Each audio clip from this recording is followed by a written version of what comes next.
हे मधुसूदन, मैं रणभूमि में भीष्म और द्रोण के साथ बाणों से कैसे युद्ध करूं? क्योंकि हे अरिसूदन, ये दोनों ही पूजा के योग्य हैं। मधुसूदन और अरिसूदन, ये दो संबोधन देने का तात्पर्य है कि आप दैत्यों को और शत्रुओं को मारने वाले हैं, अर्थात जो दुष्ट स्वभाव वाले, अधर्म आचरण करने वाले और दुनिया को कष्ट देने वाले मधुकैटभ आदि दैत्य हैं, उनको भी आपने मारा है। और जो बिना कारण द्वेष रखते हैं, अनिष्ट करते हैं, ऐसे शत्रुओं को भी आपने मारा है। परंतु मेरे सामने तो पितामह भीष्म और आचार्य द्रोण खड़े हैं, जो आचरणों में सर्वथा श्रेष्ठ हैं, मेरे पर अत्यधिक स्नेह रखने वाले हैं और प्यार पूर्वक मेरे को शिक्षा देने वाले हैं। ऐसे मेरे परम हितैषी दादाजी और विद्या गुरु को मैं कैसे मारूं? मैं कायरता के कारण युद्ध से विमुख नहीं हो रहा हूँ, प्रत्युत धर्म को देखकर युद्ध से विमुख हो रहा हूँ। परंतु आप कह रहे हैं कि यह कायरता, यह नपुंसकता तुम्हारे में कहाँ से आ गई? आप जरा सोचें कि मैं पितामह भीष्म और आचार्य द्रोण के साथ बाणों से युद्ध कैसे करूं? महाराज, यह मेरी कायरता नहीं है। कायरता तो तब कही जाए जब मैं मरने से डरूं।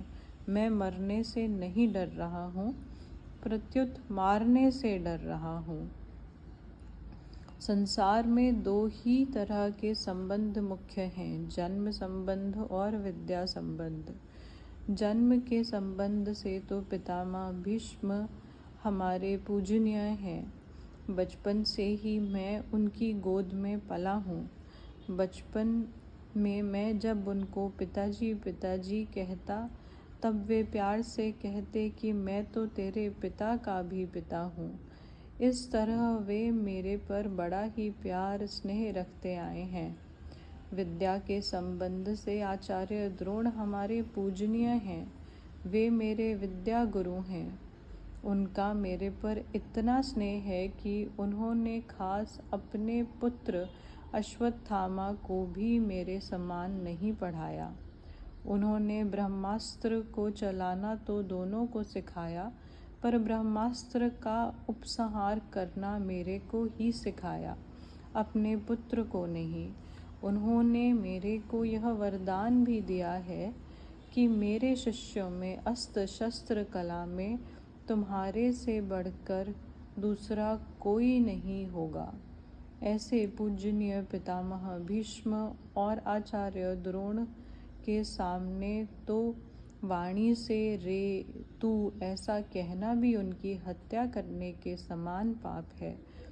फिर मारने की इच्छा से उनके साथ बाणों से युद्ध करना कितने भारी पाप की बात है। संबंधों में बड़े होने के नाते पितामह भीष्म और आचार्य द्रोण, ये दोनों ही आदरणीय और पूजनीय हैं।